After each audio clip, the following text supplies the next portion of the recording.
Day one for Arm Recognition editorial team at IDET 2019, the International Defense Exhibition in Brno, Czech Republic.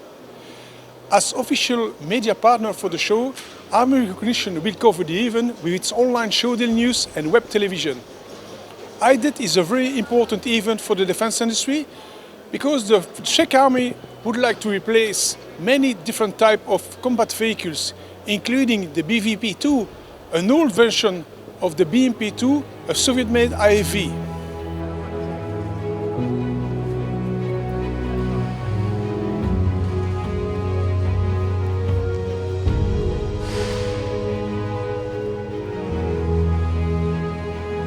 Well, my name is Pavel Bušta. Thank you very much for coming and having time for this kind of interview.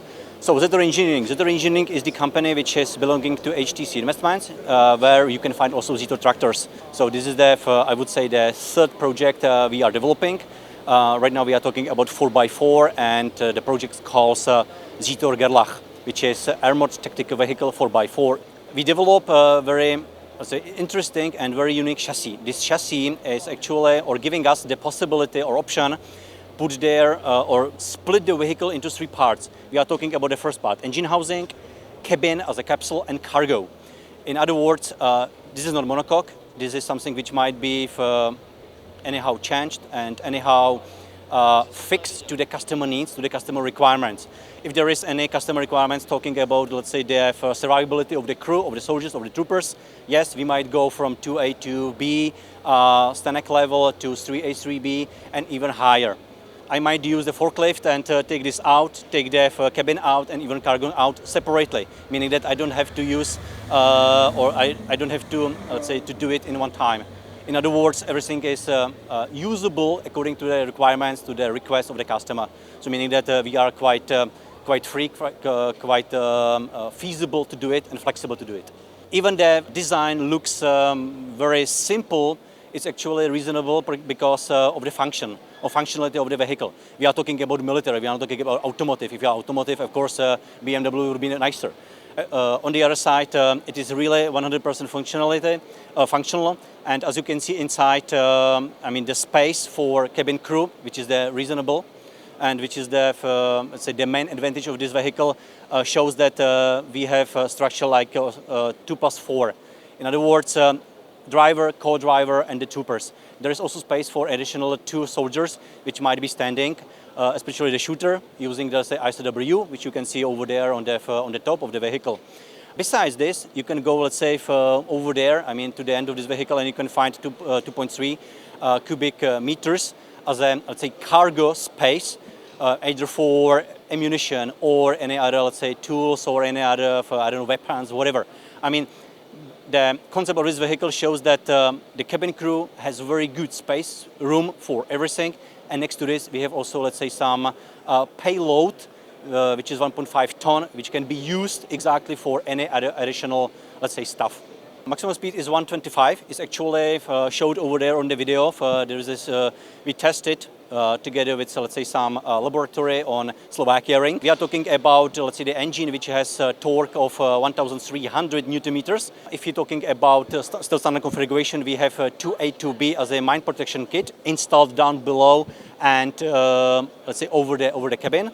This is standard. Of course, we already tested this vehicle in Germany. Yeah, and we blasted the vehicle. We put, let's say, underneath 8 kilo of TNT, which is the equivalent of Stanek 4569 level 3A, 3B. Even still, we are looking on the vehicle which is close by to, let's say, serial production. Still, there is, let's say, a couple of things to be, let's say, implement. Implement means customer needs. If I have the conditions criteria which customer or army would like to implement, we will follow them, of course, and we are ready to follow them. So meaning that vehicle is more or less ready to be presented. However, still there are a couple of, let's say, things.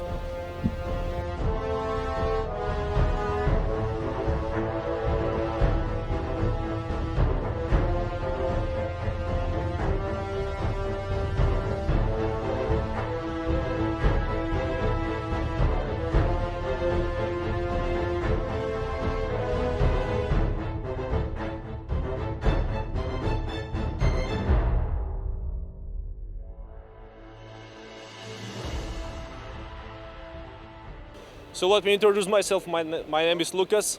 I'm responsible for the presentations in our company.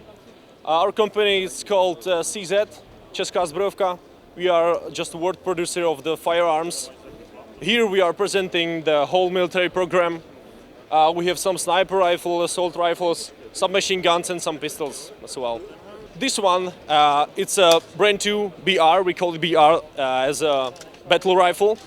It's an assault rifle. This one is chambered in 308, if you want 7.62 to 51. And it's a member of the family of the assault rifles. We have the versions in 5.56 or 7.62 to 39. But this one is, I would say, the middle heavyweight. The gun can be used like a supportive weapon in the team, and you can reach the longer distance, and you can be, I would say, more effective in the field. The barrel is 16-inch long. It's chambered in 308. It has the gas block with 3 positions. The first one is for the casual using. The second one make the hole coming of the barrel bigger.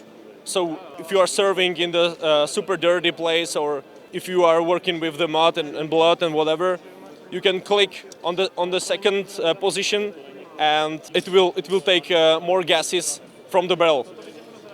And the third position completely close the hole coming up the barrel. So, for example, if you like to use the suppressor and you don't want to have some extra sound coming from the system, you can click it.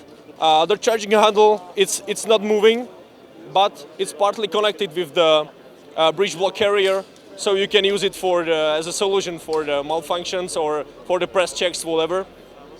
The gun is completely ambidextrous, so all the controls are situated from the both sides. We have here the Magpul magazine, and also we have our own made plastic mags with the 20-round capacity.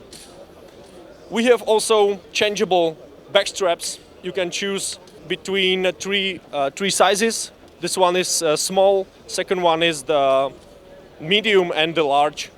The stock is adjustable and foldable. There are also the rails, so you can attach accessories like optic scopes, red dots, magnifiers, and we also have our own iron sights, which are just made on the ballistics for 600 meters.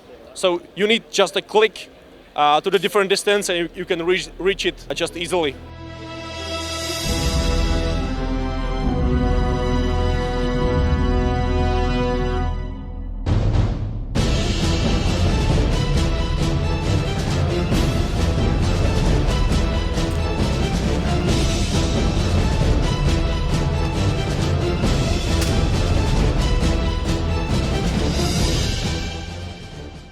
My name is Dan Lindell. I'm the Director of Combat Vehicles out of BAE Systems Hägglunds in Sweden.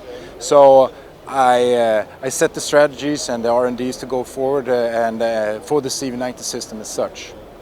The latest version we have is the Mark IV, which is the 5th generation of CV90s. It has we have more power in the engine. We have an upgraded transmission to cope with more payload. So we have almost 50% of the gross vehicle weight rating is actual usable payload for the user. You also have the 4th generation electrical architecture, which comes with the capacity to host artificial intelligence, machine learning algorithms and such. So far we have seven countries which have work with the CV90 fleets in 4 different generations. The Swedish Army works with the 1st generation, the Mark 0.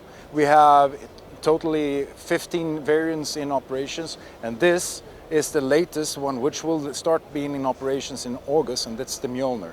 So that will be the 16th variant of the CV90. For the mortar system, I'm one of the development department of the Swedish Armed Forces at the Land Warfare Center. We have other variants of the CV90s in the Army, so it was an easy choice for us. It's reliable and a really good vehicle. We get 4 rounds in less than 8 seconds, so that's the main object for it. We can use it just like it is and fire it, stop fire and be ready in 2 minutes. And we have our technique and our Swedish methods We have other unit to take them and send out our information for the shooting. My name is Jerry Sear, and I'm a lieutenant from the Swedish Armed Forces, and I work with development. Well, we have two winches, and each has a capability of 9 tons. We can make connections 4 parts, which means that on each winch we can have 36 tons. So totally we have a pull of 72 tons, which means that we also can pull main battle tanks. You can use it as a dozer blade, but the primary is anchor. So when you make a connection into a vehicle, then you put it down in the ground and you raise the vehicle and you have an anchor, so you are not following when you are towing. The crane is mainly used because when we make a 4-power pull, then we have to build up an anchor on the ground. So we use these blocks and we have to nail them down to the ground. And when we will take out and lose it, then we use the crane. The crane has a capability of 1.5 tons. We have a driver. Behind him there is a commander. Then on the right side of him there is a gunman. And then is a 4th man sitting behind the workman. So for example, if we want to pull away a CV90, for example, then we use these 2 blocks and we make a triangle, you can say, and then we pull it away. Maximum speed is around 70 kilometers. Yes, all this on the side, that's add-on armor, yes, so from the original version. And these vehicles has been internationally also, so we've been in Liberia and also in Afghanistan. And they proved to be very well, so we helped a lot of nations down there.